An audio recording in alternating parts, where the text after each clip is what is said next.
Hello, everyone, and welcome to this final weekend of Recovering the Sacred. I'm James B. Barbieri, Program Coordinator here at the Party Center and host for you today. As I'm host, I'm here to help you throughout the call, so any issues, just let me know in the chat. Let me, before we begin, very briefly go through the guidelines. If you can please mute your microphone to ensure good quality audio. We do have the chat open, so feel free to share your thoughts and material with the rest of the group. And finally, this session is recorded for archival purposes, and you should all receive the link to the recording in a couple of days. So today we have the honor to be joined by David Lorimer, who will be talking to us about recovering a sense of the sacred, an evolutionary imperative. David is a writer, lecturer, poet, editor, and spiritual activist who is a founder of the Character Education Scotland, program director of the Scientific and Medical Network, and former president of the Reckon Trust at the Swedenborg Society. He's also been editor of the Paradigm Explorer since 1986 and completed his 100th issue in 2019. David is also chair of the Galileo Commission, which seeks to expand the evidence base of science of consciousness beyond a materialistic worldview. In 2020, he was awarded a Lifetime Achievement Award as a visionary leader by the Visioneers International Network, and the 2021 Aboca Human Ecology Prize. He is a creative member of the Club of Budapest. But before we go to David, we suggest that everyone takes our usual moment of quiet reflection to engage with the sacred. To assist us with this, David has selected a piece by Bach entitled Fantasia and Fugue in G minor, played by Van Dozelaar. There will be two parts. We will start with the opening part now and the second part at the end of the presentation. So I'll just play that now.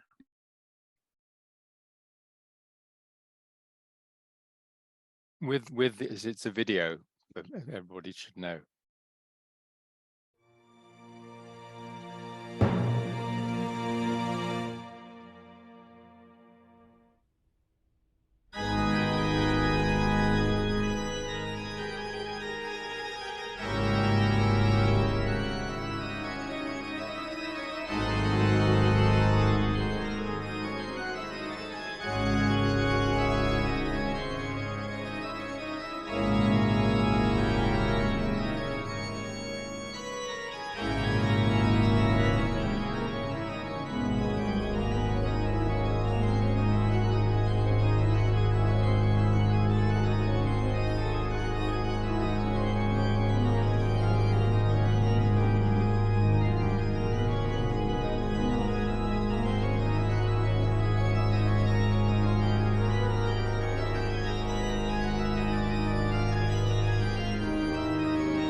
Thank you. And with that, I'll hand it over to you, David. Welcome. Thank you. Need I say anything else? Isn't that the sacred? Just right there. I'm just going to share my screen.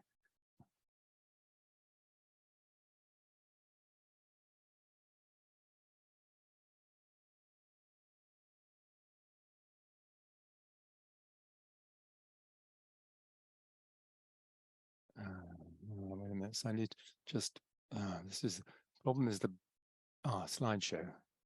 Let's,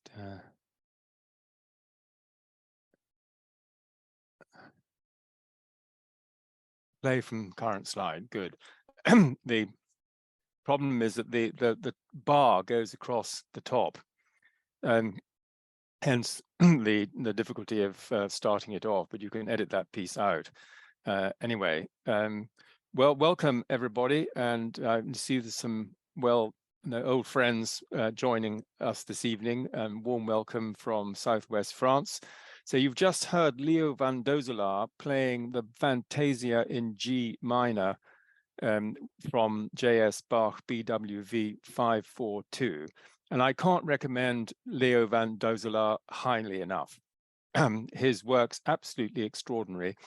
And the St. Anne Prelude and Fugue, the Dorian Toccata and Fugue, you name it, he's just quite sensational. And you will have understood and probably enjoyed his sheer enthusiasm and life force that he brings to his performance.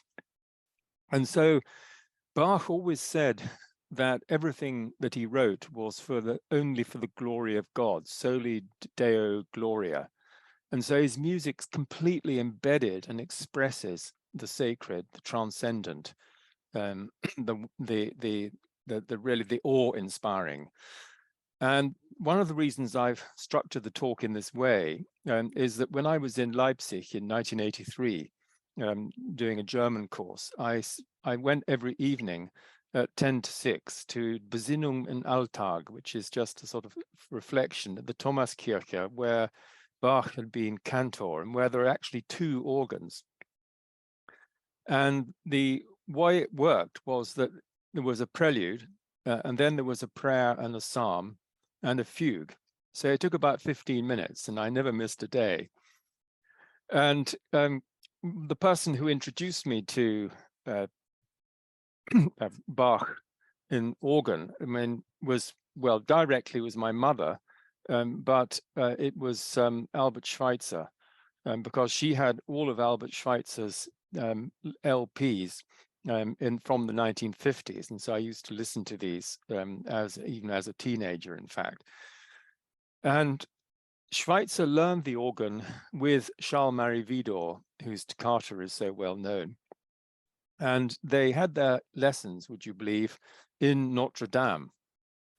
And this is one of the greatest organs in the world, Notre Dame. And if you happen to be in Paris on a Sunday evening at 5:45, there is always an organ recital before the Mass at 6:30.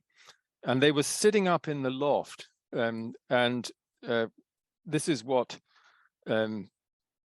was said by Widor. And I'm just going to read it to you because it's really quite extraordinary. Organ playing, he said, is the manifestation of a will filled with a vision of eternity. All organ instruction, both technical and artistic, has as its aim only to educate a man to this pure manifestation of the higher will. This will, expressed by the organist in the objectivity of his organ, should overwhelm the hearer. He who cannot master the great concentrated will in the theme of a Bach fugue, so that even the thoughtless hearer grasps and comprehends it, whether he will or not. He who cannot command this concentrated, peaceful will imparting itself so powerfully may be a great artist in spite of this, but he's not a born organist. He's mistaken his instrument, for the organ represents the rapprochement of the human spirit to the eternal, imperishable spirit, and it is estranged from its nature and its place as soon as it becomes the expression of the subjective spirit, Albert Schweitzer. And I think you'll agree that's an extraordinary description, and it entirely corresponds to how I feel about organ music myself. Just a little quote from Einstein. What you have to do is listen, play, love, revere, and keep your mouth shut. I didn't have space to put that in, but that's what he said. And as you'll see later, architecture is frozen music. This is something that I think Goethe originally said, and which I'll explain in a bit more detail when we get to Schweitzer. And one of the things that I love about Bach, and you'll have heard that in this prelude, is the resolution of dissonance. And you get a dissonance followed by its resolution, which I think is a parable for life. So that's that. And then I was brought up by my mother in terms of Bach, by Albert Schweitzer, Yehudi Menuhin on the violin, the double concerto, the A minor concerto, and so on, and Rosalind Turek, who's, I think, the greatest Bach pianist of the 20th century. And I had the privilege of listening to her in concert, both in London and Paris. Schweitzer calls Bach a universal personality, which I think is a very good characterization. And he writes this: music does not depict the external universe, but it is the image of an invisible world, which can only be expressed in eternal tones by those who see it in its whole perfection and can reproduce it as they have seen it. And that apparently is what applied to Bach, that he would hear what he had to write down, a little like Mozart, and he just wrote it down. Although he was an extraordinary improviser, his improvisations on the organ were extraordinary. Now here you can see, this is the one portrait of him actually playing the organ. And on the left here, you've got the original manuscript, and I'm afraid a lot of Bach was lost, of the B minor prelude, which some of you will know. And just look at that. Look at the strength, the force, the energy of these lines. And are there any corrections? No, it's absolutely written straight out like that. So you can see that this is a kind of transcendent download. And if you listen to it, it's one of the great ones. No, we haven't got time to listen to everything, obviously, this evening, but just look at that score. I have a facsimile of it in a book on Albert Schweitzer. And then many of you will know the 48 preludes and fugues, which are 2 lots of 24, in every conceivable key. And this was an absolutely extraordinary accomplishment. Because it was only relatively recently, before Bach's time, that the clavier was well tempered, that it was adjusted, because the perfect sonority is not possible. You have to kind of fudge it slightly. So that's what happened. And it starts with C major and goes on to C minor, C sharp major, C sharp minor, and so on. And this is Schweitzer again. It's not so much that we enjoy the well-tempered clavier as that we are edified by it. Joy, sorrow, tears, lamentation, laughter. To all these it gives voice, but in such a way as we are transported from the world of unrest to a world of peace, as if we were sitting by a mountain lake and contemplating hills and woods and clouds in the tranquil and fathomless water. Those of you who know these pieces will understand exactly what he means. And the spirit of Bach, and this is absolutely critical because you find this in Schweitzer himself, and in Turek especially, and in Yehudi Menuhin. Bach's music depends for its effect not upon the perfection, but upon the spirit of the performance. If the performers do not feel themselves in a consecrated mood, note that, consecrated mood, they cannot communicate such a mood to the listener. So you have to be in a contemplative state when you are performing a piece of Bach. And a lot of people think it's all mechanical, and Glenn Gould plays it a bit like that. But actually it's not at all mechanical, and it conveys emotions with an extraordinary depth. I mean, think of the Chaconne, for instance, the violin sonata in D minor. I mean, Brahms said if he'd even conceived it, his brain would have exploded. So this is what we're dealing with here. And here's Moservice writing in 1845, would you believe? An inner unity of soul, this is about the cantatas, is absolutely indispensable in performing Bach. And every individual chorister not only have mastered the work technically, but must preserve his spiritual forces unbroken throughout. That's quite remarkable, isn't it? Must preserve his spiritual forces unbroken throughout. And the world, I believe, is transfigured through Bach. I just want to have a few more reflections, or give you a few more reflections on beauty. And I wrote an essay on this in the 1980s called Cultivating a Sense of Beauty, which is in my book of essays, A Quest for Wisdom, and which came out last year. And so in this, I explain that beauty, like beaute, is derived from the Latin beare, meaning to bless or gladden, and beatus, which is blessed or happy. And the French word adjective beau or belle is related to the Latin bellus, which means enchanting, lovely, agreeable. And this is in turn related to benlos, which is translated into bonus and bene. So you could see the good is related to the beautiful and the blissful. And so we have bliss, bless, and then we also experience or can experience what's called the beauty of holiness.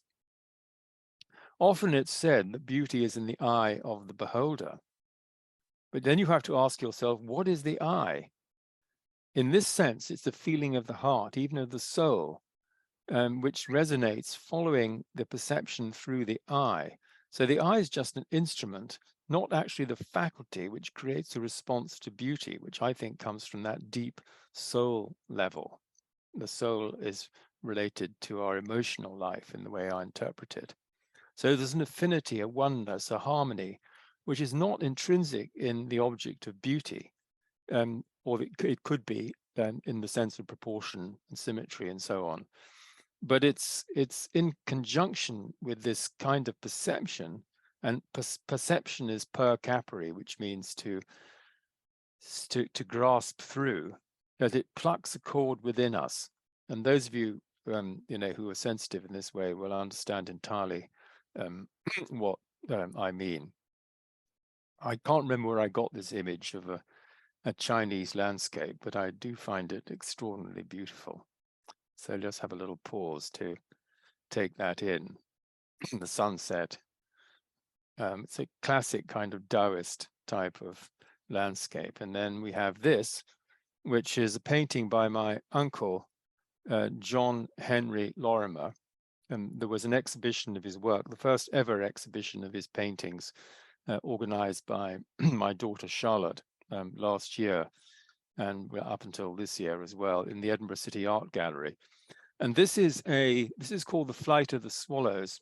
And in the background, you'll see that you can't see the swallows because it's too small, but there are swallows in the background. And the models here were Alice Chalmers, who came across from British Guiana to Scotland for the summer. And these are her children, who I knew obviously as very old ladies. And this is Kelly Castle in Fife in Scotland, with these beautiful windows. And look at the light. You see the light in the sky, and also this extraordinary light to the left of the the youngest daughter. So that, for me, that is beauty. Here's another one. This is grandmother's birthday, which is in the Louvre. It was first painting by a Scottish painter to be bought by the French government. And unfortunately, it cost us a lot of money to bring it over for the exhibition. And what we should have done was to ask them to lend it to the Scottish National Gallery, instead of which it's gone back to the Louvre and it'll never be seen again. Or if it's seen again, it'll be another 100 years, which is rather distressing. So I think we ought to probably raise some money to try and get it back to Scotland. So here you've got the Kelly Castle dining room. And again, look at the light. Look at the light from the candles. The light outside, you see it's twilight. The tree is still there. The beautiful paintings on the wall. This is the dining room as it actually is if you visit Kelly Castle, which is National Trust in Fife. And you'll see that the chairs there were designed by my grandfather. I'm sitting on one very like the one on the left as I'm speaking to you. Here is not a brilliant photo, but it gives you the idea. This is my grandfather, Sir Robert Lorimer, the Thistle Chapel in Edinburgh, which is off St. Giles Cathedral. And if you ever get the chance, if you're in Edinburgh, you have to see this. It's very small, but I often say that every detail of this beauty and the sculpture, the bosses, the chairs, the windows, it all originated in the imagination of Robert Lorimer. Just give that a thought. And both he and his brother were really devoted to beauty and aesthetics and part of the arts and crafts movement. And so I give you some beauty from my own family. And here is one that I took when I was in Chartres, not as good a photo as Anne Baring from last week, but this is my favorite rose window, the North Rose at Chartres, which I find a completely transcendent and extraordinary piece of stained glass. Now, this is Delphi. Why is Delphi very well known in Western culture? Because we're told that you should know yourself, know thyself. Plotinus, you'll have heard this from Ian or read it in Ian's book, but we, who are we? He quotes this right at the beginning of his masterpiece, The Matter with Things. And this is a question we should all ask ourselves. And I'm now going into a section where I'm going to be looking in more detail in a few minutes at the nature of transhumanism and transcendence and the different images of the human being that they convey to us. And so on the one hand, you have this idea of the complex biological machine. And on the other hand, you have the idea of an evolving spiritual being. And I think the key here is reflected in people's views of the brain consciousness question. Is the brain just completely the originator of consciousness, or is the brain in some way a filter or transceiver of consciousness? And if you take the second view, which is William James's view, FCS, Schiller, Bergson, then you arrive at the possibility of the human as an evolving spiritual being. Now, I'm just going to give you a couple of slides with some historical background here. This is how these levels of identity were understood by the Gnostics. So you had the hylics, hyli means matter in Greek, and those are people who identify themselves with the body, and they're modern physicalists and reductionists.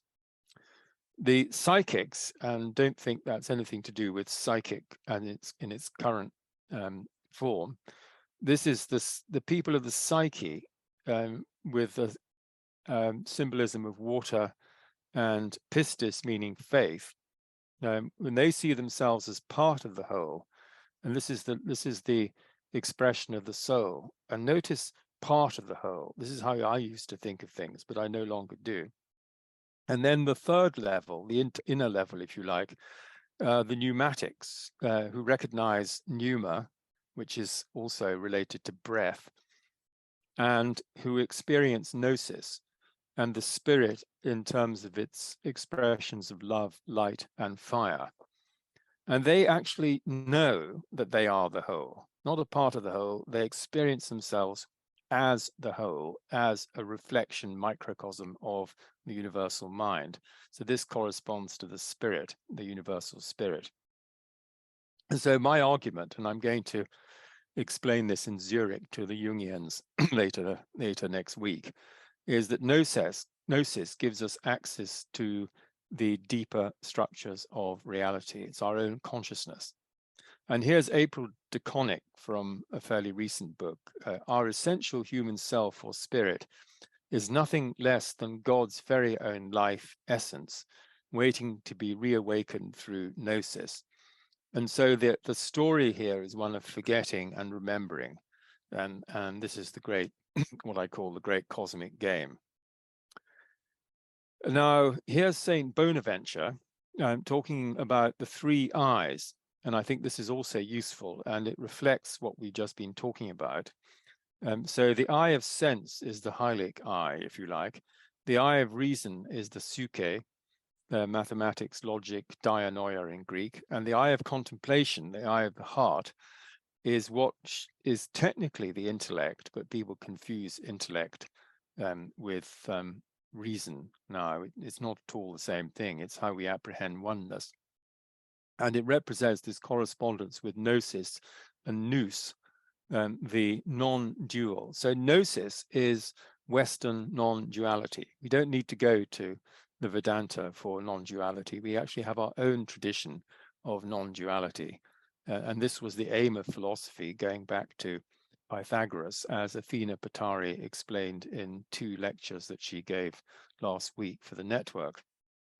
So, but the situation is now that the church, philosophy, psychology, and science all downgraded this inner knowing and gnosis for historical reasons.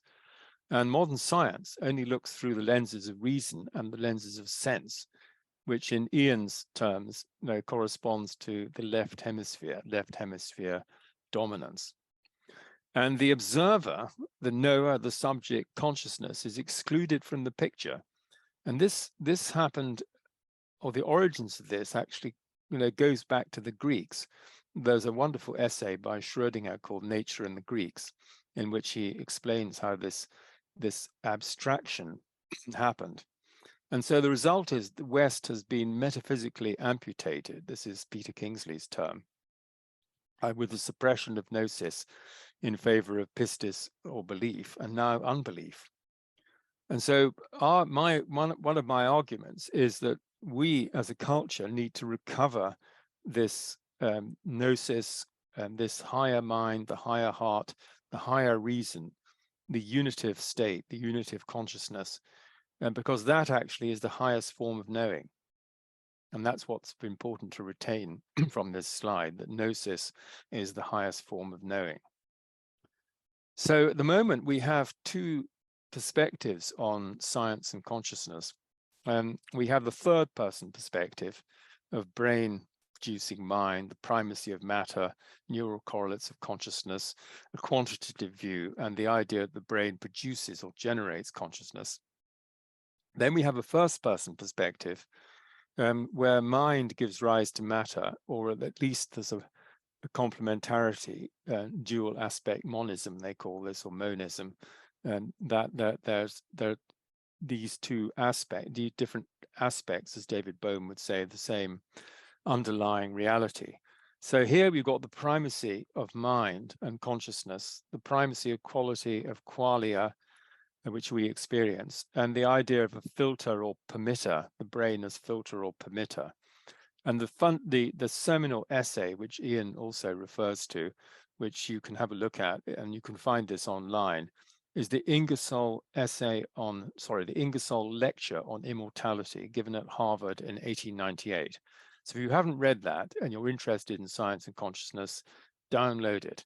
And it's something, you'll finish it in 40 minutes. It's not long at all, but it's absolutely seminal. And VRE is his famous varieties of religious experience. So I would argue that the near-death experience and mystical experience are in fact a form of gnosis, where you become what you perceive, and an initiation into the deeper structure of reality, which is characterized by light and love. And these are not separate. Light is an expression of love, and love is an expression of light. And so this brings about transformation, and this is well documented. And instead of paranoia, we have metanoia, which means going beyond the mind. I just want to put a parenthesis in here to say that the network has been plowing this furrow for nearly 50 years. Of science beyond metaphysical materialism and beyond scientism. So the founders all had mystical experiences. George Blaker, Sir Kelvin Spencer, Dr. Peter Leggett, and Dr. Patrick Shackleton.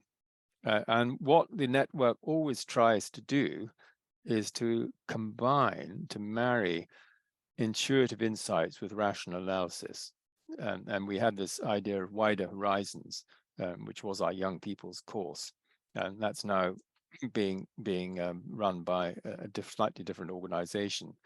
And what we call ourselves now is a place where deep inner knowing meets evidence-based reason. So it's very important for us to respect both the intuitive and the analytical way of knowing, each complementary to the other.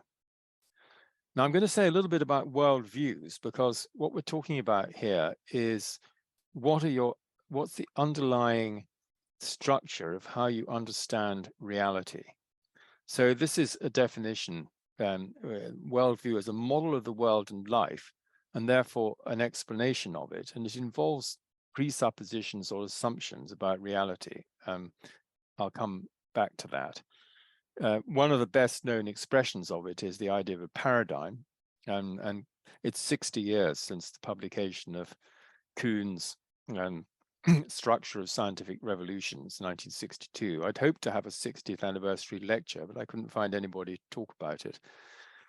And so in a way, a worldview gives you a lens, and a theory is related etymologically to theoria, which is contemplation. And so this is an idea of seeing. I see what you mean. I see your meaning. And so seeing with grasping, these are the two metaphors that we usually use in order to convey a sense of understanding. And then your values are going to be related to your worldview, and your actions should correspond to your values. Here is Philip Sherrard, who I knew back in the 1990s. He lived in Greece, and he lectured at London University at a certain point, but he retired to Greece. And he was a traditionalist, and wrote a number of books, very hard-hitting books, and one of them was called Human Image, World Image. And he says this: our model of the universe, our world picture or world image, is based upon the model we have of ourselves, upon our own self-image.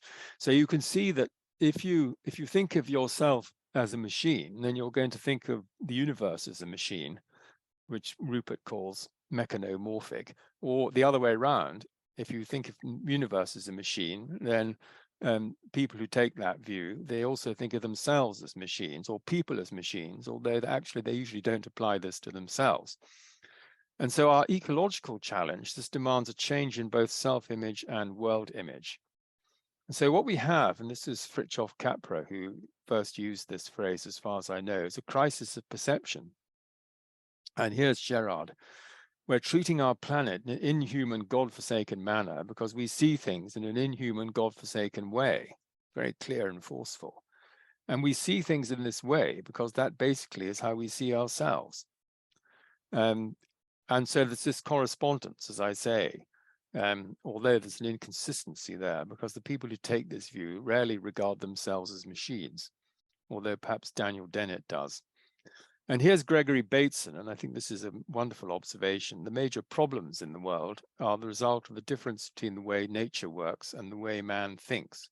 And I think this is a fundamental point, because if we, as Victor Schauberger said, if we kapieren and kopieren, if we understood nature and copied nature, then we wouldn't go very far wrong. But we're not. We're doing exactly the opposite, which I'm going to develop this argument a little further. This is Richard Jewett, who wrote a very good book on worldviews. And the point he's making here is that this is not just a question of collection of separate, independent, unrelated beliefs, but instead an intertwined, interrelated, interconnected system of beliefs. And this may or may not give you power, but the current system is the one that has the power. And so when this is challenged, when a worldview is challenged, you actually have to change your whole system. And that's why there's such a resistance to changing one's worldview. So beliefs are true, or facts are correct, if they fit in to this worldview. This is the correspondence and coherence theory of truth. And this gives consilience in E.O. Wilson's terms, although he was trying to reach a materialist consilience. and which doesn't take account of what Larry Lishan calls impossible facts. And in this view, this modern view, the primacy of matter is taken for granted. Now, I'm going to come for a few slides to the environmental aspect of this worldview. And this is from Syed Hossein Nasser, who is professor of Islamic studies at George Washington University.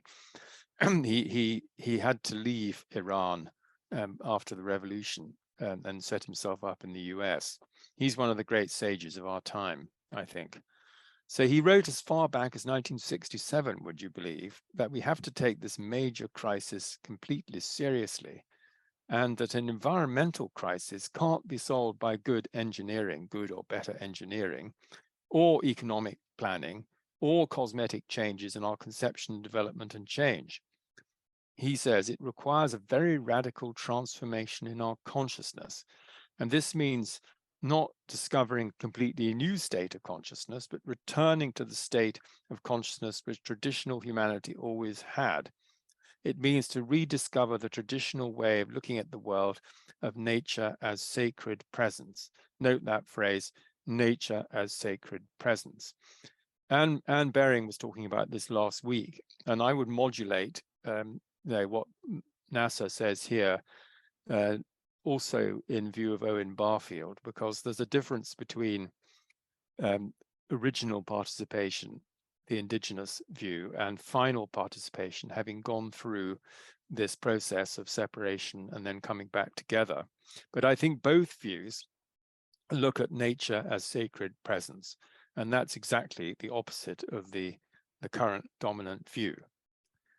So here's Nasser again, saying nothing's more dangerous in the ecological debate than the scientific view of man and nature, which cuts man off from his spiritual roots and takes a desacralized nature for granted, while expanding its physical boundaries by billions of light years. This view destroys the reality of the spiritual world, while speaking in awe before the grandeur of the cosmos.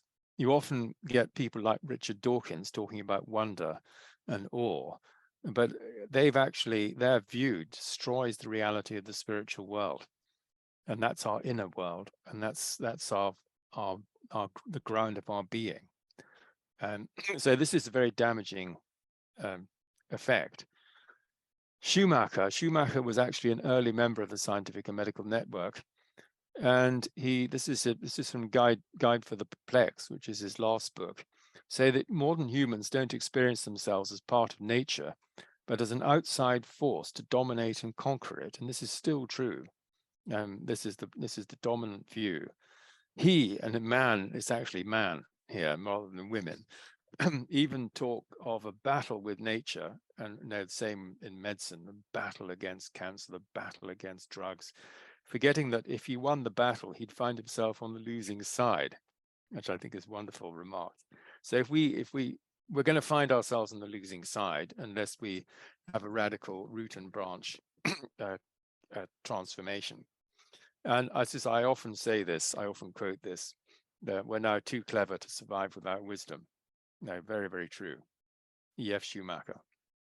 And so summing up this part, I think we have some key metaphors for nature, and they have different implications, of course. You have the idea of the world soul, which the world is animate and sacred.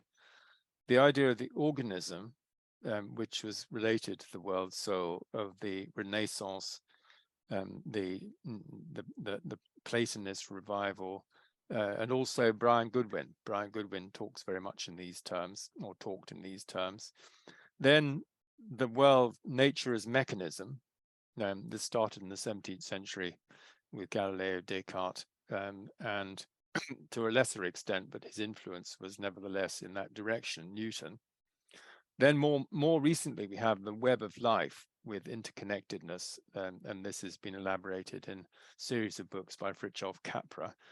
Then you've got Gaia, the self-organizing system of the planet, Jim Lovelock and Lynn Margulis, who I met in Italy a few years ago before she died. And then the indigenous view, which corresponds to the first one, that we belong to the earth does not belong to us. So some of you may know Braiding Sweetgrass by Robin Wall Kimmerer. I reviewed it about a year ago in Paradigm Explorer. If you don't know this book, then order it for Christmas or ask someone else to order it for Christmas. It's an absolutely amazing and beautifully written book, and it will change your life. There's just no doubt about it. So here you have these principles, these are the principles you need to rediscover: reciprocity, mutuality, relationship, care, partnership, kinship, belonging, leading to flourishing.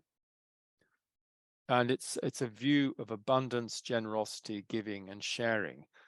And this is embodied in the idea of the honorable harvest. So you don't take everything. You take enough for yourself, and that you leave things for the following year. You leave some for the birds and the fish and the other animals. So our view is to extract the maximum yield.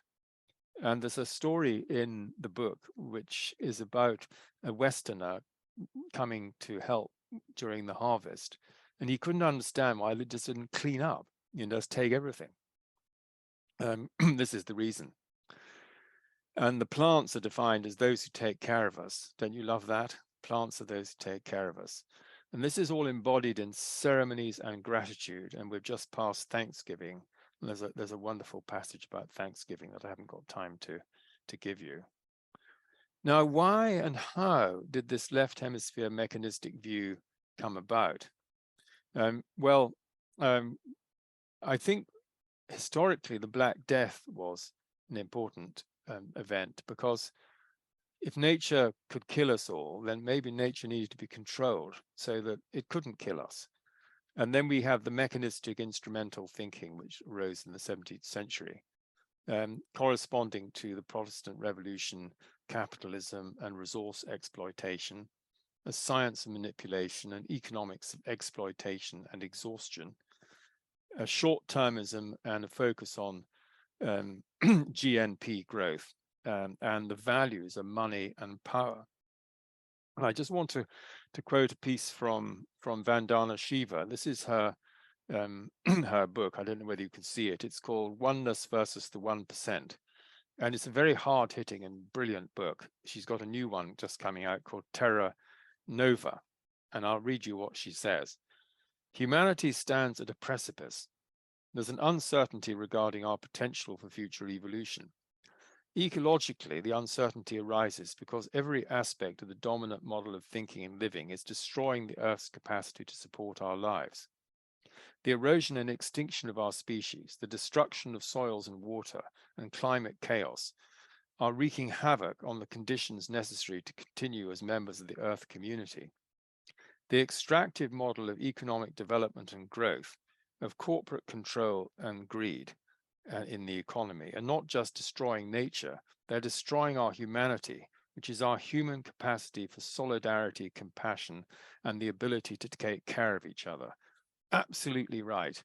And even the narrative that we are told all the time about CO2 emissions and climate and so on, it's a reductionist way of looking at the issue, because it's multiple systems that are out of kilter because of our impact. And so just tinkering around with one variable is absolutely insufficient. And I'll put a link into the resources that could go out with the a recording for you to have a look at. So here's Capra. This is Fritjof Capra, honorary member of the network. Instead of being machine, nature at large turns out to be more like human nature, unpredictable, sensitive to the surrounding world, influenced by small fluctuations. That's chaos theory. Accordingly, we should maybe learn about nature and complexity and beauty, not through domination and control, but through respect, cooperation, and dialogue. This is the new worldview. This is what we need to move towards quite urgently, because the way we see the world is the way we treat it. And this, if we continue in the same mold, we're just going to dig ourselves further. Now, here is a this is Wendell Berry on on agriculture. It is just to give you a little aperçu of this particular aspect of things. The damages of our present agriculture all come from the determination to use the life of the soil as if it were an extractable resource like coal. Notice extraction here. To use living things as if they were machines, to impose scientific laboratory exactitude upon living complexities that are ultimately mysterious. In modern agriculture, the machine metaphor is allowed to usurp and wipe from consideration not merely some values, but the very issue of value. And I'm going to come back to that. I don't know if you can see this. Designing Regenerative Food Systems by Marina O'Connell is another one for your Christmas stocking. So do get that book. It's a wonderful book on regenerative food systems. And here's our new king. He said this some time ago.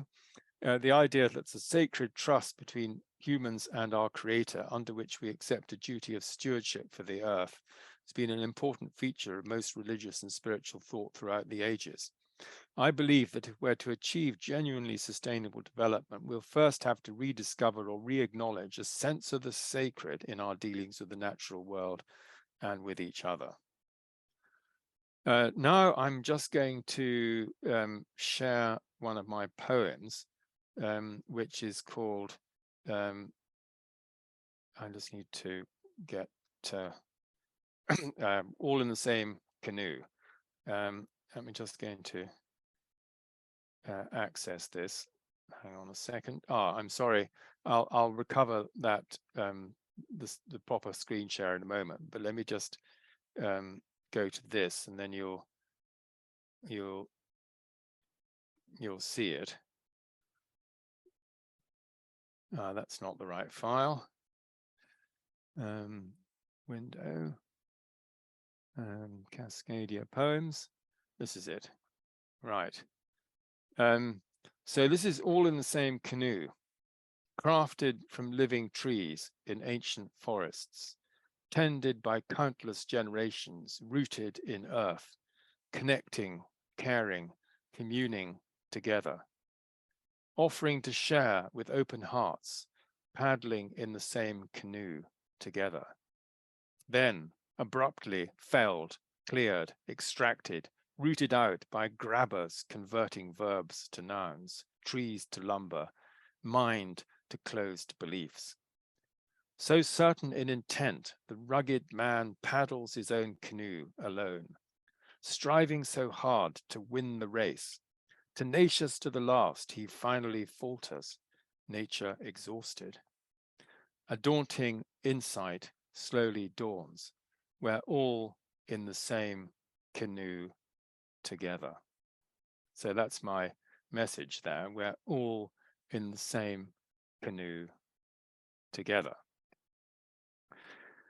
So this is the idea that's embedded here, that we're deeply rooted in cultures of gratitude. So the ancient rule is to take only what you need, but to take only that, not just to take only what you need, but to take only that which is given.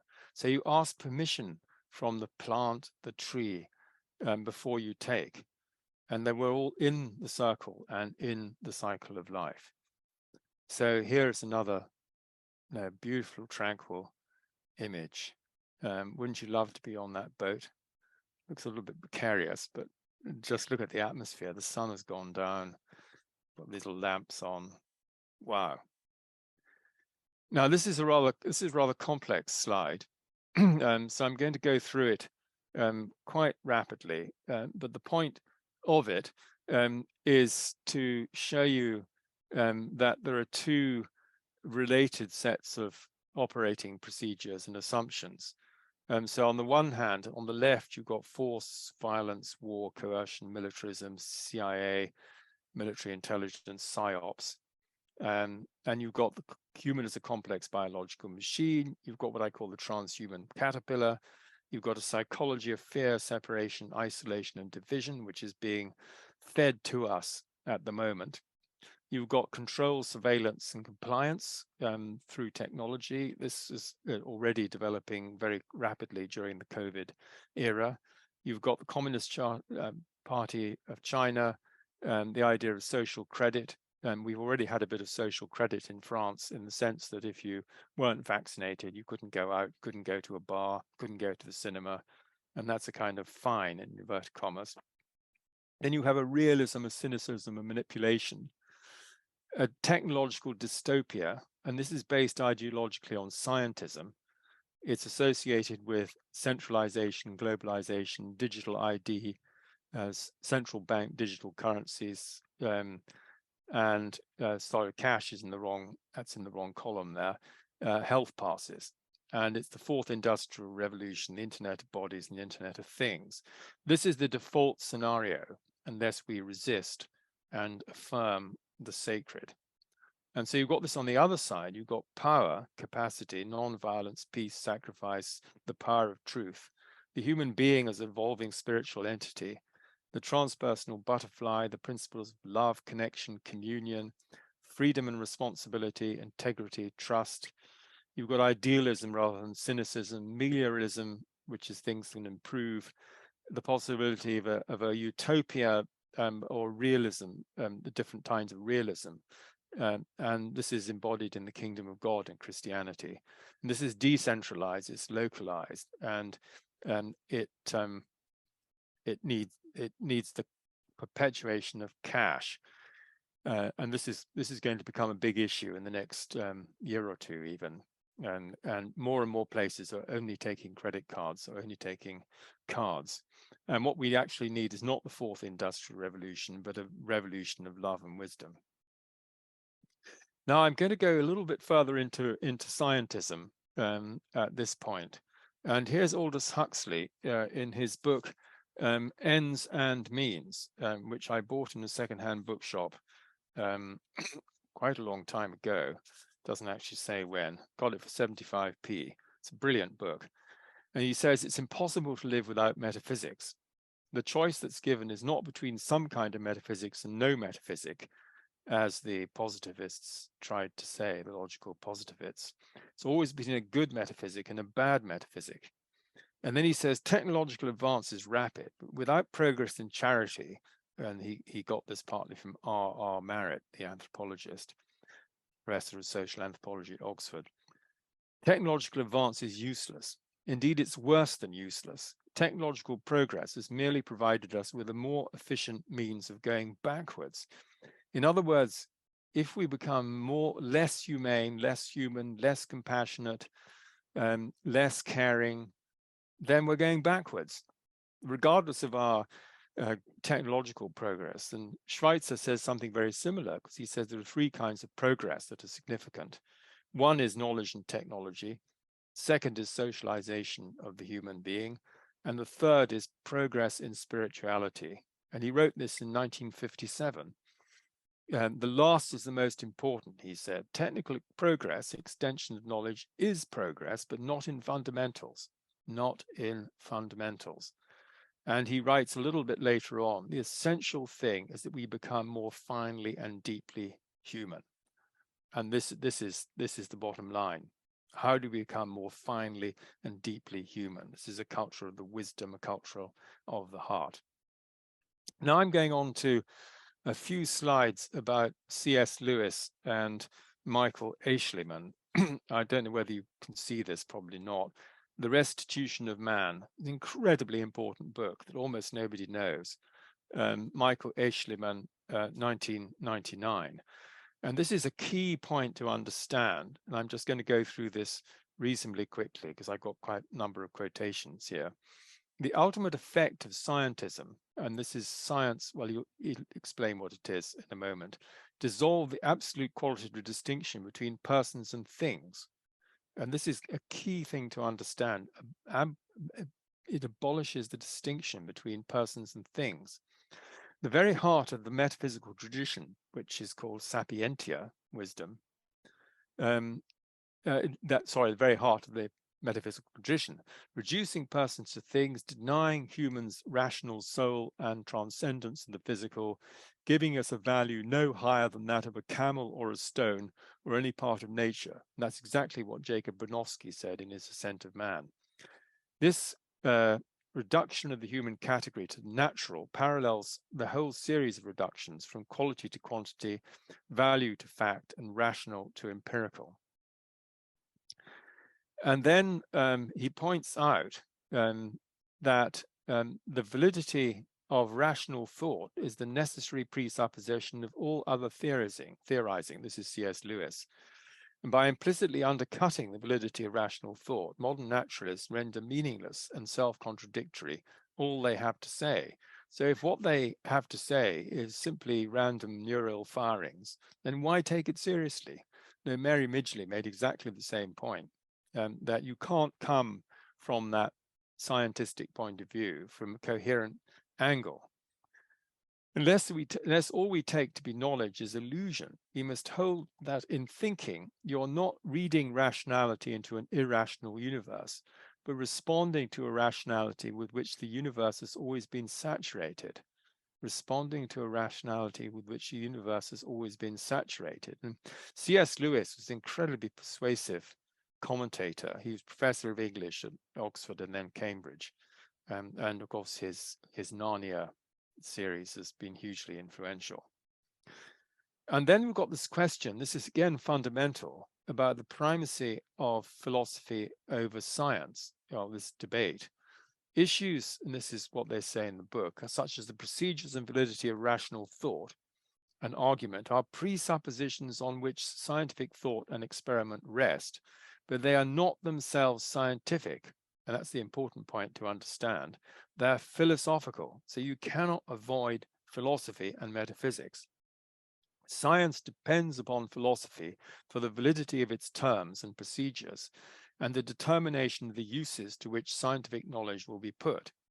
To say that only factual statements have validity, which is what A.J. Ayer tried to say in Language, Truth and Logic, is to be not only dogmatic but self-contradictory, since the statement itself is not factual.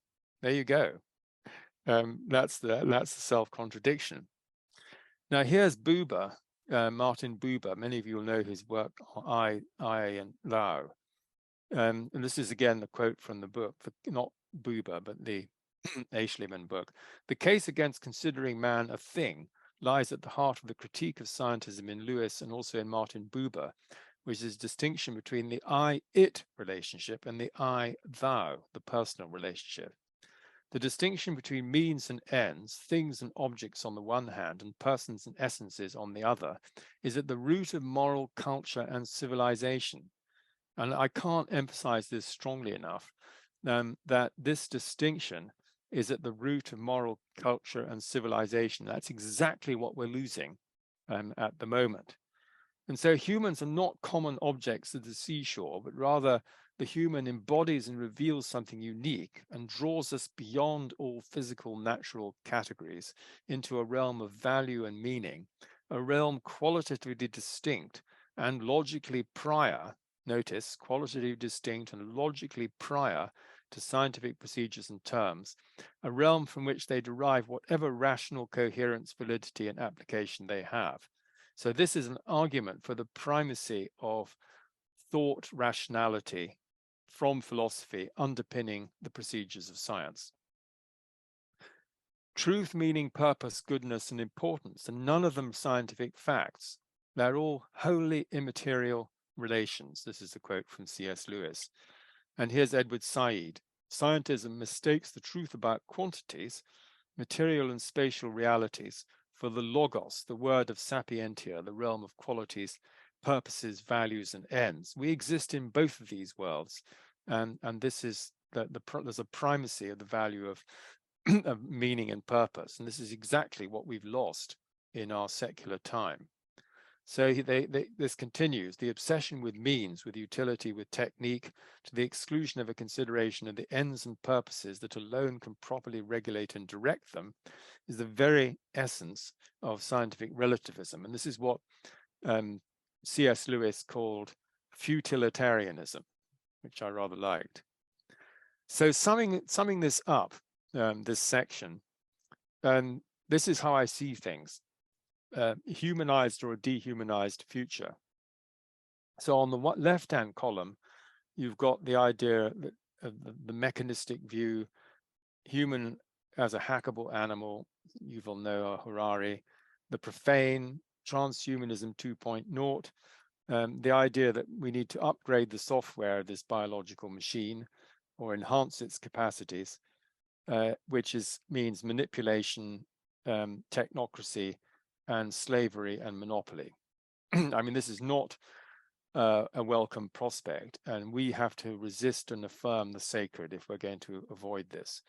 On the other hand, we have the human understood as an organism, nature as an organism, as a spiritual being, the sacred, transcendence rather than transhumanism, spiritual refinement and practice rather than upgrading of software, enlightenment as the goal rather than enhancement, enablement, enabling flourishing, and the heart and the inner, democracy and the partnership society of Rian Eisler. And democracy and technocracy are incompatible because technocracy will abolish free speech. And then freedom and pluralism as opposed to slavery and monopoly. And I don't use these terms lightly. And this is a very concentrated slide, but you'll get the PowerPoint and you'll have a chance to reflect on this. Now, this is Wesley Smith, and I read this essay, and I can send the link to this. And this is Transhumanism as Religion. And he writes that can't end this essay without highlighting an absolutely crucial distinction must be drawn between transhumanism, orthodox faiths, particularly Christianity. Christianity's highest ideal is love. St. John the Evangelist wrote, God is love. Christ commanded Christians to love one another as I have loved you. Hence, believers understand that Christian living requires clothing the poor, visiting the sick and imprisoned, etc. In contrast, transhumanism's highest virtue is intelligence, and left hemisphere intelligence at that, which is why increasing human brain capacity is the movement's second most desired enhancement after defeating death. And that's going to be with implants and Internet of Things, Internet of Bodies, and so on, a dystopic view, which has already happened in China. And then what this implies, this is a larger picture, and this you really need to understand, is that we're moving towards a biomedical security state. And the key word is safety, of course, and security. And we've already seen how this has played out in the last couple of years. And there's a recent executive order from President Biden, which absolutely gives over the agenda to technocracy and to existing Silicon Valley type companies, and that nothing must be put in the way of this kind of, quote, progress, unquote. But there's no ethical underpinning to this at all. And this comes from Aaron Kheriaty. The totalitarianisms of the 20th century were grounded in pseudo-scientific ideologies, the Marxist pseudoscience of economics and history, or the Nazi pseudoscience of race and eugenics. In our own day, the pseudo-scientific ideology that drives societies in a totalitarian direction is scientism, which must be clearly distinguished from science. The ideology of scientism and the practice of science should not be confused. The former is often conflated with the latter, which creates no end of muddled thinking. Absolutely right. And the problem is that scientism is unfalsifiable. And so he writes that, this is Kheriaty, 20th century totalitarian ideologies all claim to be scientific, but were in fact unfalsifiable by their own circular logic. Because scientism cannot establish itself through rational argument, it relies instead on three tools to advance: brute force, we've seen some of that; defamation of critics, we've seen a lot of that; and the promise of future happiness, or security or safety. These are the tools employed by all totalitarian systems. So he writes, to hide its own internal contradiction from view, the self-refuting premise of scientism is rarely stated explicitly. Scientism is simply assumed, its conclusions repeatedly asserted in propagandist fashion, until this ideology simply becomes the air which we breathe. Careful policing of public discourse admits only evidence supposedly supported by science, and this atmosphere is rigidly enforced, as we rigorously enforce, as we have seen. Then he quotes Augusto Del Noce, and the important point here is the intrinsic totalitarian outlook of scientism as a profound insight of enormous importance for our time. Many people don't realize that scientism and the technological society are totalitarian in nature. This is Del Noce. He wrote 50 years ago. To understand why, consider that scientism and totalitarianism both claim a monopoly on knowledge.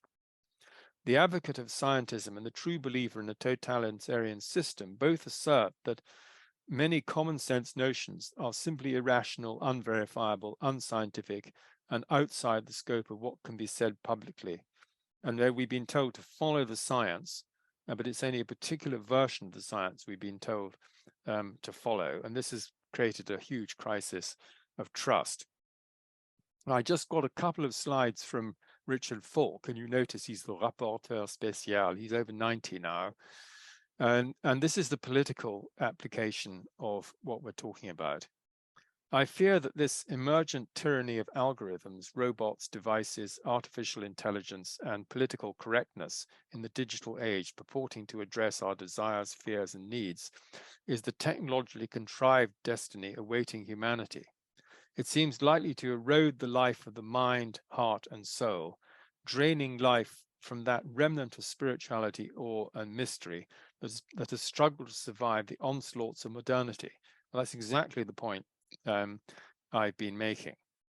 But here's a different voice, Love, God, and Everything, Nicola Christie. It's an extraordinary book I reviewed about a year ago. And she says we've arrived at a critical point on the timeline of humankind. In these liminal times, we find ourselves straddling two worlds, the current paradigm and its archaic and self-serving systems and structures, and a new emerging paradigm built upon the principles and virtues of unity and diversity, equality, humanity, empathy, kindness, and love. This is the world that the ordinary person would actually like to live in. But we have to make an effort to help co-create this. And so here's Falk again. I believe for at least the last decade that either utopia or dystopia are the futures that we confront, and it won't be nearly enough to repair a badly broken system. Quite right. In this spirit, he advocates a politics of impossibility, which entails a rejection of the customary notion of politics as the art of the possible, and relies upon an entirely new realism anchored in necessity, will, and struggle, rather than feasibility, passivity, and complacency. So we have to embrace this. And here's the last slide on humane global governance, also from Falk. Present political arrangements, especially nationally, regionally, and internationally, are neither ethically acceptable, politically legitimate, nor ecologically sustainable. Isn't that brilliant? Creating an unprecedented challenge to the political, moral, and cultural imaginations and practices of all leaders and citizens alike to imagine and work towards the realization of more durable and desirable political arrangements across the wide spectrum, linking the local to the cosmic by way of the national and the global. And Professor Alfred Desires has written about the 24 principles of new order, global order based on collaboration. So he says the old realism is based on weapons, deployments, deterrence, and coercive diplomacy, which has actually landed us in exactly the situation we're in at the moment, and driven by this national biosecurity and implemented by fear. Matthias Desmet, The Psychology of Totalitarianism, that's another key book to read. I reviewed it in the last issue of Paradigm Explorer. So the new realism depends on disruptive emergence of an ethical, ecological, and spiritual consciousness that produces a transnational movement with the limited goals of improvising the necessary and effective means to address environmental security, justice, and economic concerns in ways that are equitable and as non-coercive as possible. So Arnold Toynbee was writing nearly 50 years ago when he talks about technology giving us material power. So the greater our material power, the greater our need for the spiritual insight and virtue to use power for good and not for evil. The morality gap means that since we first became human, we've never been adequate spiritually for handling our material power. Today it is greater than ever. And that's 50 years ago. So this is what we should be addressing, how to balance the human with the technological. And here's Toynbee again. I don't believe the goal of true and lasting peace can be reached without a worldwide spiritual revolution. So this is of the essence. Overcoming of self-centeredness in individuals' communities by getting into communion with the spiritual presence behind the universe and bringing our wills into harmony with it. So he was a mystic. Toynbee was a mystic. And here is Pitirim Sorokin, first professor of sociology at Harvard, and his extraordinary book, The Ways and Power of Love, 1954, reprinted 2004. Hate begets hate. Violence engenders violence. Hypocrisy is answered by hypocrisy. War generates war, and love creates love. Unselfish love has enormous creative and therapeutic potentialities, far greater than most people think. Love is a life-giving force necessary for physical, mental, and moral health. And so this is an extraordinarily powerful statement, because we still don't seem to realize that hate begets hate, violence engenders violence, hypocrisy is answered by hypocrisy, war generates war, and love creates love. That is an evolutionary progress if we were to take that into account. And here's Václav Havel, speech to US Congress: without a global revolution in the sphere of human consciousness, nothing will change for the better in our being as humans. And the catastrophe towards which our world is headed will be unavoidable. We're still incapable of understanding that the only genuine backbone of our actions, if they are to be moral, is responsibility. And that is the key. This is moral responsibility to something higher than my family, my country, my firm, my success. Responsibility to the order of being, where all our actions are indelibly recorded and where and only where they will be judged. Very, very powerful. I'm coming towards the end of my presentation, and it's a roller coaster, and obviously we're going quite rapidly, but here is Ben Saduno, the great Bulgarian sage Peter Durnov, in Rila, and I think this is one of the most powerful photographs of him. You can see just an extraordinary presence. I'm getting chills. I just look at this. So, principles of the pentagram. I've said repeatedly over the last couple of years that we need to get back to fundamental principles. And these 5 principles of the pentagram are love, wisdom, truth, justice or equity, and virtue or goodness. And so love is the life of the heart, bringing peace and joy. Wisdom is light in the mind. Truth is love and wisdom combined, bringing freedom and integrity. Justice and equity need to go together, and virtue and goodness is how we ourselves can embody this. This was a walk on the 2nd of August 2017 in wonderful Rila lakes. I was on my own for the whole day. It's one of the greatest walks of my life. You can see these lakes in the steppe above. What a day. And if you have a chance to go to these majestic places, and this is uninhabited, these places are uninhabited, which is the great thing. Here is the sunrise in the Rila Mountains from the Mount of Prayer. And on the right, you can see the Musala, which is the highest peak. So the sunrise represents the coming of the light, the rising of the sun within the human being.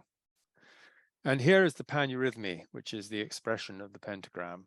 This is Ben Saduno in the middle with the musicians below Haramiata, that peak. And I have often danced the paneurythmy in that very spot.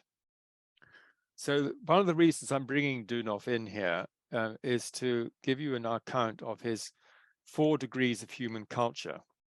And so we have the violence based on force, domination, and power. So this is militarism that we're still seeing. Law, threat and control. Justice, which is universal. And love, which is life for the whole. So this ultimate degree of human culture is the degree of love, where love is a force in the mind that we actually live from, and a principle in the spirit that reconciles all contradictions. And here's Gandhi quoted in the Sorokin book: love is basically not an emotional, but an ontological power Note that, an ontological power. That's what we need to realize. The essence of life, the dynamic union of the separated. And here's Ben Seduna. He said there are three kinds of life: life for oneself, life for society, life for the sublime principle. And this translates into the law of the part for oneself, the law of the majority for the neighbor, and the law of the whole, which is the divine. So either one serves oneself, one serves society, or one serves God. If you serve God, in my view, then you are also serving society and serving yourself. This is from Prophecy in 1944, which is a hugely powerful document for our time. The Earth, the solar system, the universe are all being put in a new direction under the impulsion of love. Most of you still consider love as an insignificant force, but in reality, it is the greatest of all forces. Money and power continue to be venerated as if the course of your life depended upon it.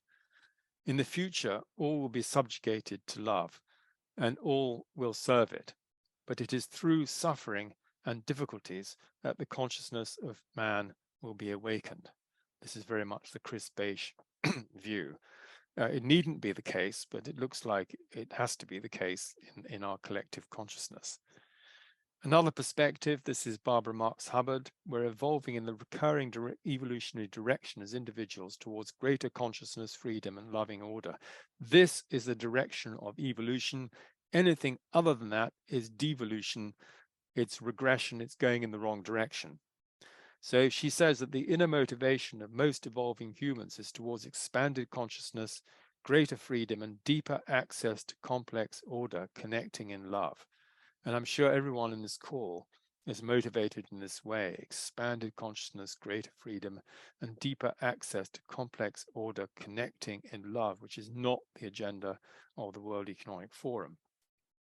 So here are the shifts of emphasis that I see: from fragmentation and separation to wholeness, from fear to love and kindness to trust, from competition to partnership and dialogue, from greed to caring and compassion, from outer to inner authority with resilience, from force to power and integrity with integrity, and the individual to the universal, so that we give our lives in service. So this sums up these two potential futures and the sort of bifurcation, if you like. So on the one hand, you've got force, New World Order, Great Reset, which is driven by fear, militarism, violence, separation, control, surveillance, manipulation, exploitation, servitude, and uniformity. And on the other hand, we have this force of love, this power of love, harmony with the earth, fraternity, service, mutual aid, non-violence, justice, peace, life for the whole, diversity, and overcoming evil with good, another critical point. And so this is coming on from the final slides. These are my premises: the oneness of life and mind, resulting in the golden rule, the need for a metaphysical and spiritual revolution, the need to deepen our philosophy and ethic of love. The time of apocalypse that we're in means a revelation.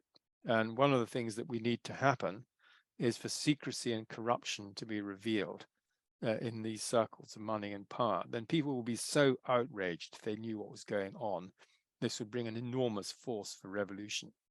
We need a politics of integrity and service rather than serving yourself, and love as life for the whole, so that we can heal our planet and live in harmony.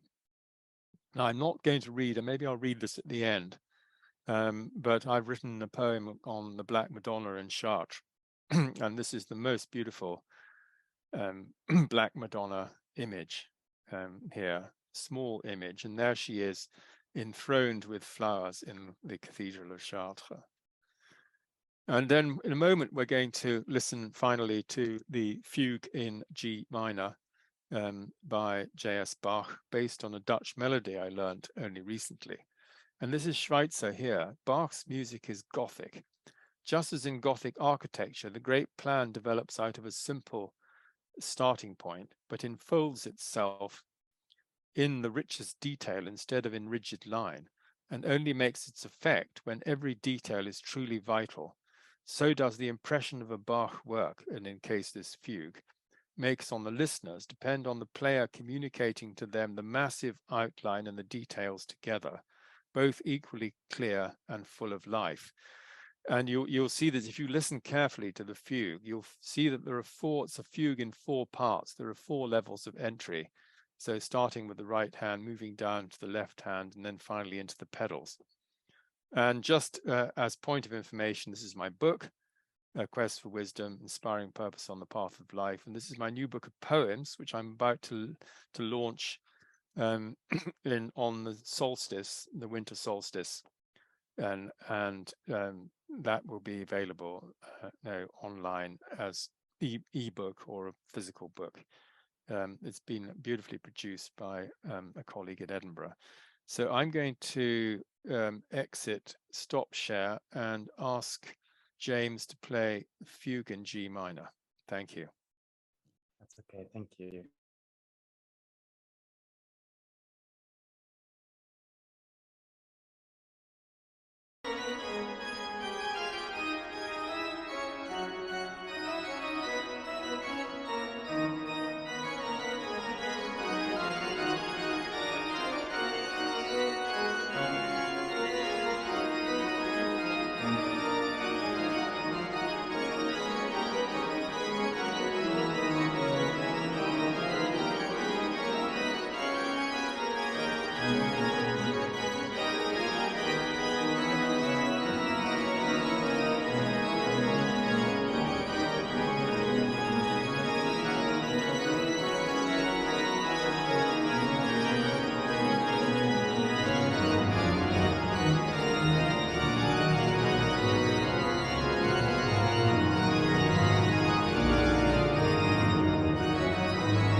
Wow. Hope you enjoyed that. Well, firstly, David, thank you so much for such an engaging presentation and talking about beauty and the sacred, and also giving us some of your, some of your family history, which were great examples and representations of beauty. So we can now open it up for Q&A and discussion. We've got 25 minutes, so I'm not sure how many questions will be, but if we can just try to be a bit more focus and direct to the point with questions, just to allow more questions and more people to speak. I can see we have Anne with her hand up. Would you like to come in? Yes, David, thank you so much for such a thorough and a completely comprehensive presentation, which has really given us the insight as to where we are now and what we need to do. But I'm worried that it may have already gone too far, this control over us. And I heard yesterday or the day before something that came from the G20 in Bali, that Bill Gates has suggested euthanasia for the old and the infirm, and to use the money saved that being spent on them for education. I'm actually getting the transcript translated at the moment, written down at the moment, because at the moment I just heard it on one of the conspiracy theories web lines. But I'm very worried about this, because I think it's already penetrated into the heart of many governments, like you mentioned Biden, that this is the way to go. And I think that most of the world population is sound asleep to the danger of what's already been arranged between these leaders. I really, really very worried. So can you comment on what you think we could do to be A, more aware, and B, more active in exposing all that's been going on? Absolutely. And I think the role of the media in this, the fact the media are owned by these BlackRock, Vanguard, who own a bit of everything in the current system, means that it's all lockstep together.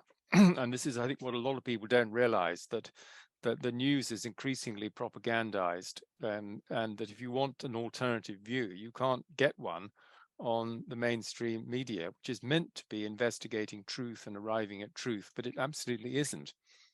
And I think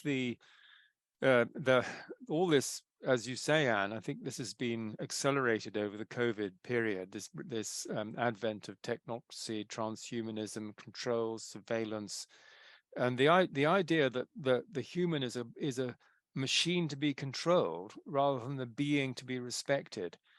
So I feel that somehow we, as a movement, as Sir George used to say, we need to get ourselves organized and more visible. And I think one of the people who's doing this, and there are many of us doing what we can, is the collaboration between Annalise Smitsman and Jean Houston, and the visionary idea of the future human. Charles Eisenstein is also writing about this, and so we need to create a partnership of people and organizations to articulate this view of the sacred, to remind people that what they're being sold as truth and reality is far from it. And so, but I do think that without people coming together coherently, there won't be enough visibility and resistance to put over against, as it were, the other narrative. But I do think one thing we do have on our side is truth. And at the moment, the truth is being suppressed in many different ways, but there are sort of chinks of it beginning to come out. Yeah. And that's encouraging. And so that's why I said that the transparency is vital, because one of the people I've been listening to a lot, and if those of you online don't know this woman, is Whitney Webb. And she's written an 800-page book, starting from the case of Jeffrey Epstein, but showing that Epstein is implicated in a nefarious criminal web of intelligence, military, money, money laundering, sex trafficking, everything that you're told is conspiracy theory. But she documents it, and she traces it back to the development of the intelligence services during and just after the Second World War. And her podcasts are incredibly informative. I would just add something that's come out in the newspapers today about the origin of the virus, which the scientists apparently lied to us in 2020 in saying that it was not originating in a lab. And it's just come out into the Telegraph today and also yesterday that it did originate in a lab. And this evidence is coming out, and they're being shown to have not stuck to the truth at all. They just made up the story as they went along and told us what we had to believe. And they didn't follow true science at all. They muddled the waters with their own views. Anyway, I won't say any more. No, but Thank you very much. Yeah, absolutely. If you go back to March 2020, there's documented evidence through the release of emails that an article, a news bulletin was put together by Fauci and Peter Daszak and others, to label the origins of COVID in the laboratory as conspiracy theory, which it was for at least a year in the mainstream media. And then the Congress found that it was a plausible explanation, and it's becoming more and more visible. But the point to make in this respect, and this is a really crucial point, is that this comes from gain of function research. Yeah. And the gain of function research is designed to make viruses more lethal and more transmissible. And they're part of a biowarfare program, which just manages to escape. In fact, it doesn't, in my view, the Bioweapons Treaty, which was drafted by Francis Boyle, who's a law professor. And Boyle has been incredibly outspoken in this respect, saying that that there are many governments who are violating this. And the irony of the whole situation is that, and Fauci has been running these programs since 2001 when they came in, is that this was all outsourced to China, and it's called a dual use. So dual use is where you've got a military and a civilian arm, and so you increase the pathogenicity. And then you try and develop a vaccine alongside it, which is going to combat what you've invented. I mean, it's a devil's game, if you like. And just the final point is that the new executive order talks specifically about doing more gain of function research, and I'm so appalled. I cannot express my outrage and disgust and anger at this direction, which is all being supported by the US government. And they're trying to make it as easy as possible for all these developments to come in. So the public shouldn't know about them. They shouldn't be discussed. The ethics shouldn't be considered. And we're going headlong into this dehumanized dystopia. And thank you very much, David. God, yes, get me on that one. So, yes. Who's next? Let's go to Hugh next.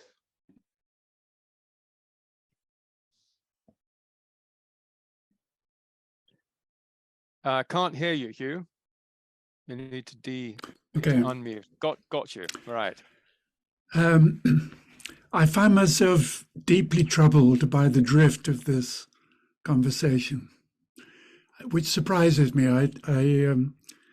I remember fondly Paul Robertson, who was a long-standing member of the network, bringing me into the orbit of the network that we're referencing here.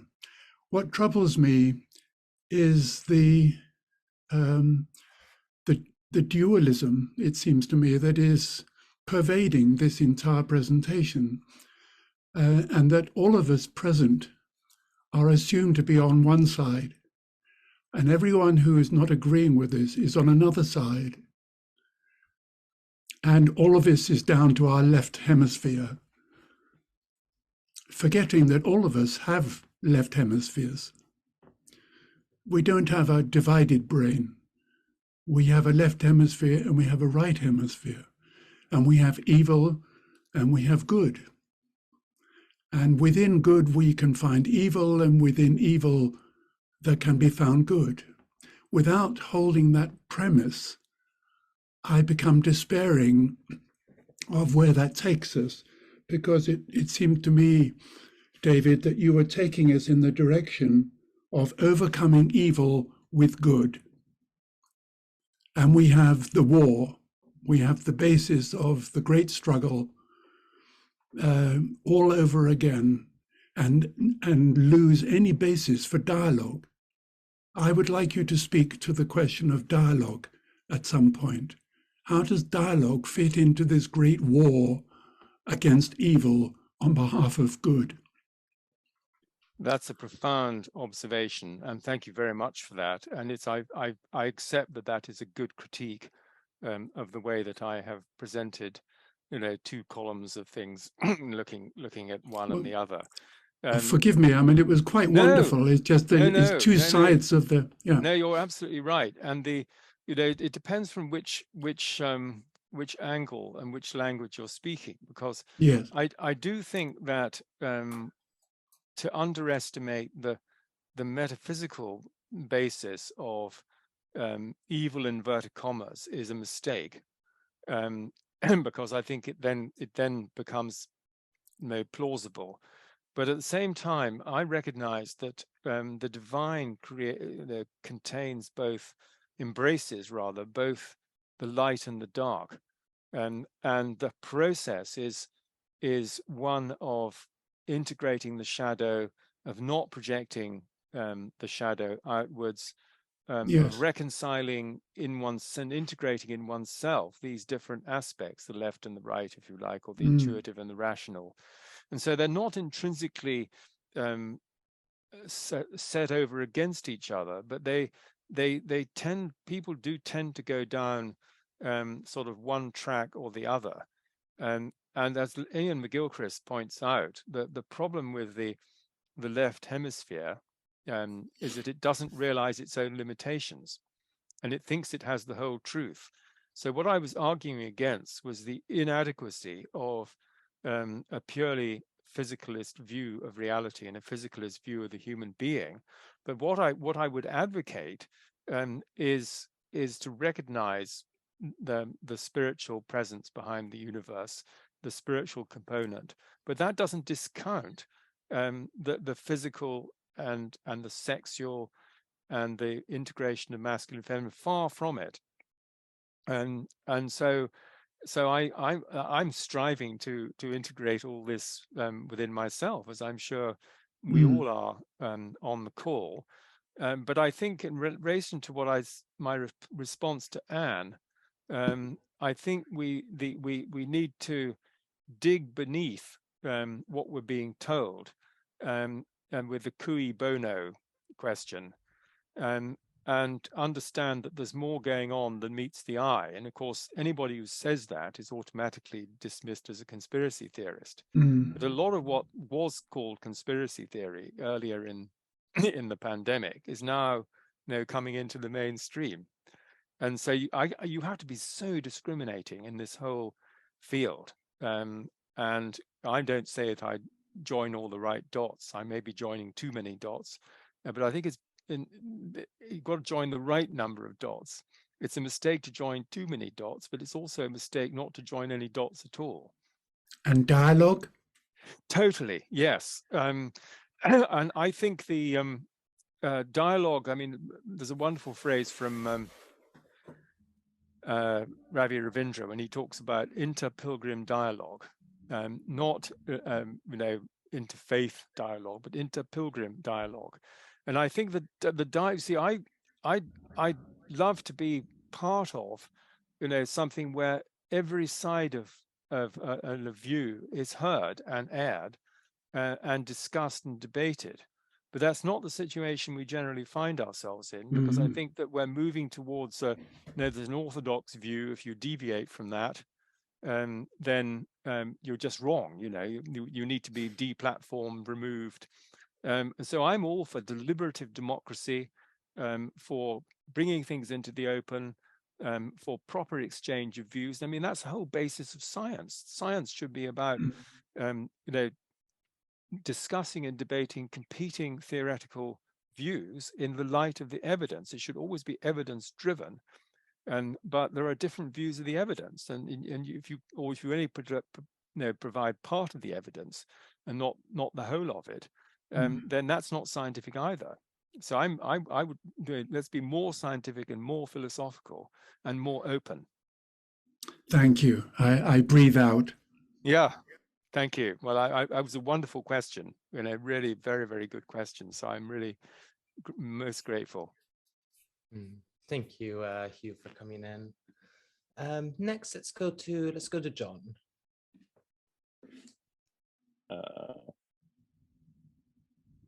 Oh, thanks. Sorry, I was trying to unmute myself. Thanks so much for your presentation. I think my question actually picks up from Hugh's quite well, because it was about kind of discrimination and the difficulty of threading the needle in these areas, because I've always found that, having a respect for science and the scientific process while not falling into scientism is difficult, while also, having a respect for the sacred and spirituality while not falling into kind of woo and believing whatever makes us feel good is also difficult. And I've always thought that the greatest thinkers in this area, like David Bohm, are people who really thread that needle well, and who can clearly have an appreciation for both sides equally. So I just wanted to kind of ask and I guess the other thing was that in terms of dialogue, I think it really is only in community and in relational knowing where we can maybe thread that needle well, because then we get feedback from others when who can say, no, you've went too far there, that doesn't make sense, you're getting wrapped up in your own thinking. So I just wanted to kind of ask your approach to that. Well, and how you keep yourself centered, I suppose. Well, the network I quoted is saying where deep inner knowing meets evidence-based reason, and that seems to me a good aspiration to have. I knew David Bohm, and he was an extraordinary human being and a very profound philosopher whose star is now rising, not least because of the Pari Center and all the work done in the Pari Center. So your point about threading the needle and dialogue, I think this requires a kind of wisdom council type of approach where people sit in a circle. There isn't a podium with speakers on it. There is community. There is small scale. There's people who engage in deep listening and empathy, and who seek to understand the other point of view. So I was just reading a piece today which says that things have disintegrated so that a different political view is regarded as the enemy. It's not the enemy. It's just different. And there are strengths in each position. But what worries me is the increasing intolerance and shrillness of the debates and the projection of the negative shadows onto, quote, the other side. And, as Einstein and Russell said in the 50s with the CND, remember your humanity and forget the rest. And so what I've been trying to convey this evening is that we need, as Schweitzer said, to ask ourselves what our true humanity is. And I think it's something to do with the heart, the soul, the spirit, the inner, and then come from that place. And I think we have to keep centering ourselves. This is my own practice. I meditate twice a day. And I center myself, and I try to be still in myself also when I'm walking, mindful walking. And I do sacred exercises every day, and I pray every day. And so I try to practice and embody particularly these principles of love, wisdom, and truth, the central principles of Peter Dunoff, and listening to others in dialogue, as David Bohm obviously also said, and we had such a dialogue in Pari only a few weeks ago, a Bohm dialogue, is so important. And we need to understand with empathy and and insight. So thank you. Thank you, John, for coming in. Next, let's go to Niels.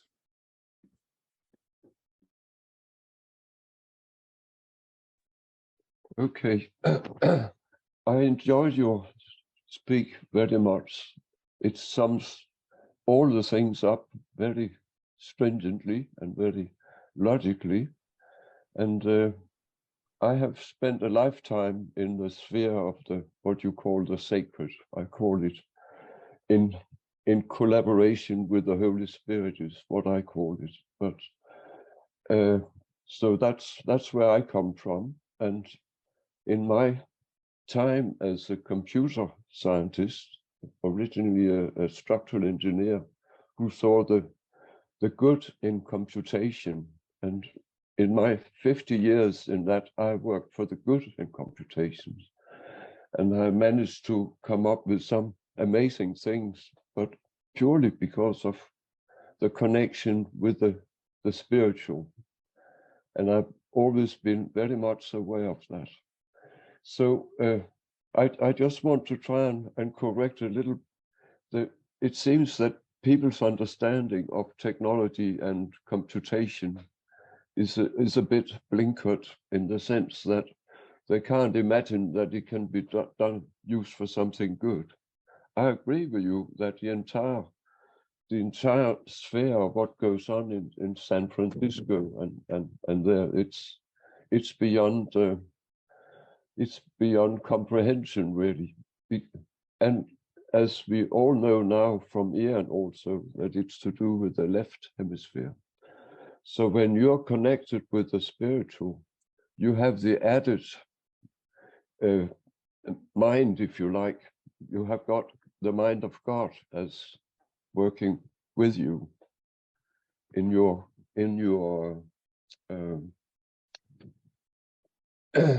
in your creations. So it's all about creation.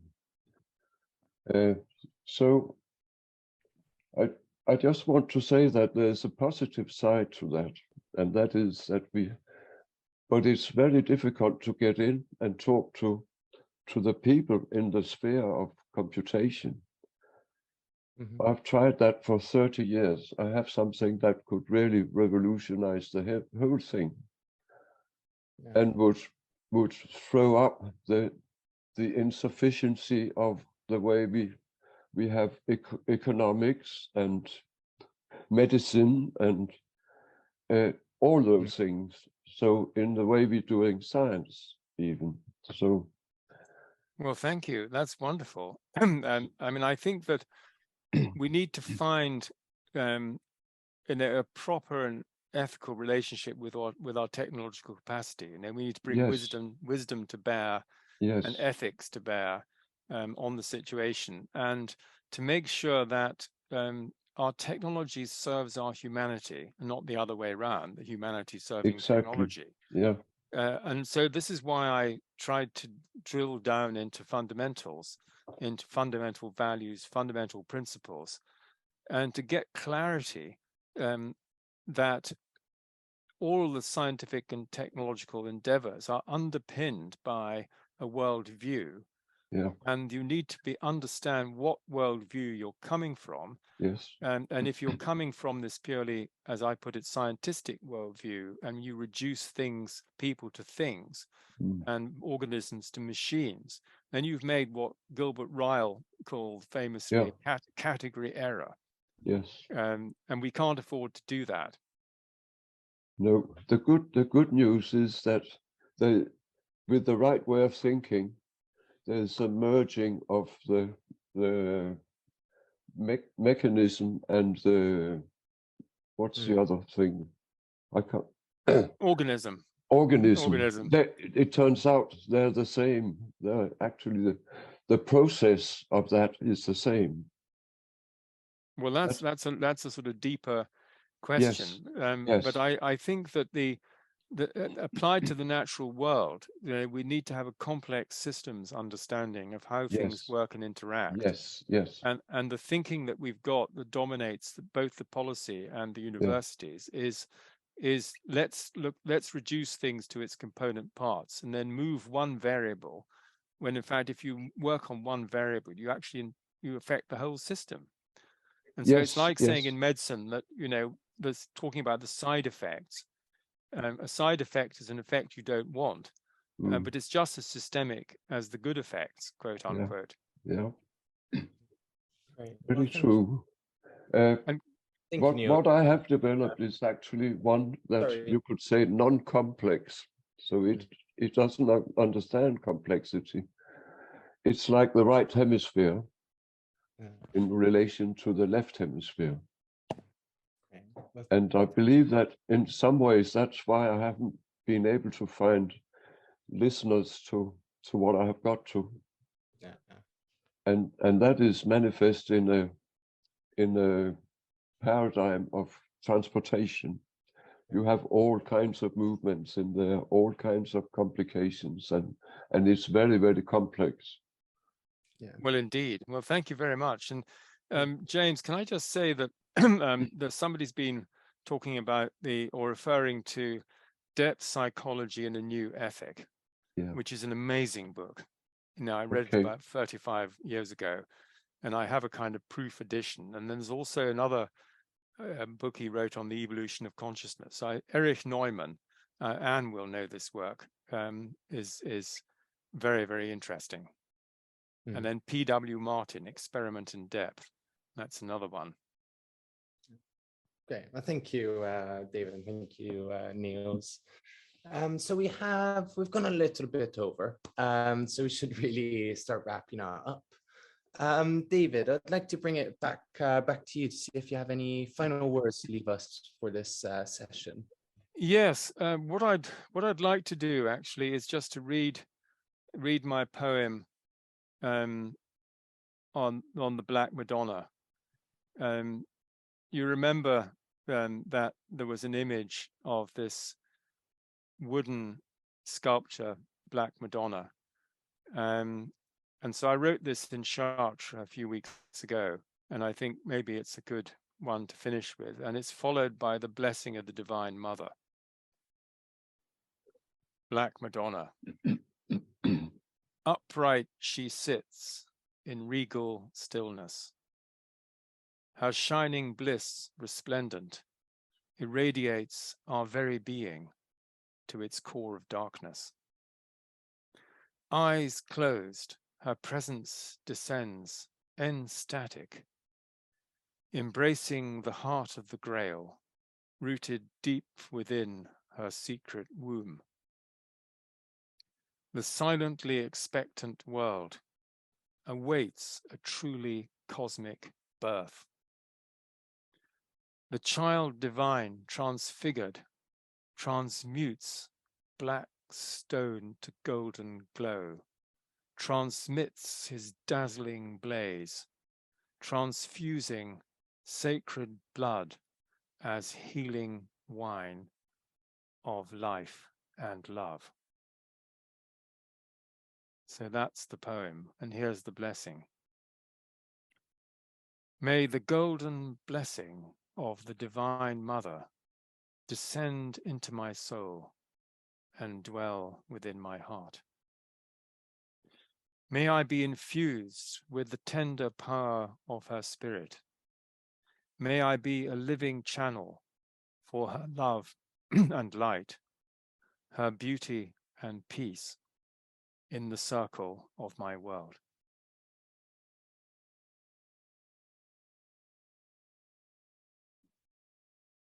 Good. Wonderful. That's in my new collection. One of the last ones. Thank you so much, David, for this and for your presentation. What a way to finish it, and a great piece of music that you picked out. Really, thank you so much for today. And of course, thank you for everyone for joining us. So just before we close this call, I'd just like to invite you to a few events that are coming up. Firstly, we have our final session of Recovering the Sacred tomorrow, where we will have Jeremy Lent talking about weaving a web of meaning, how recognizing our deep interrelatedness lays a path to sustainable flourishing. I'd also like to invite you to other events beyond this series. The next one will be on December 13th, where we'll have the last installment of the Future Scientist, our ongoing program that's been running all year long with Alex Cummins-Marin, where he will be in conversation with our former director of the Pari Center, Dr. Shantina Sabadini. So that should be a really interesting conversation. And that's on the 13th, and it's a free event. And then on the 15th of December, 2 days later, we will have Mark Vernon in conversation with Beth Macy on a session entitled Spiritual Intelligence, what it is, how it can be cultivated, and why does it matter? And this is to celebrate Mark Vernon's new book called Spiritual Intelligence. So I hope to see you all then. Also, another thing I did want to mention is that unfortunately I won't be able to host tomorrow's session because I've got prior engagements. So I just want to say thank you to everyone, and it's been such a pleasure the past 4 weekends being with you and listening to these great speakers like David. And yes, it's been very, very special. So thank you all so much. Well, until tomorrow, anyway, you can always contact us on our website or on email, eleanor@paricenter.com. Until then, see you again soon here at the Pari Center. Thank you all. Thank you.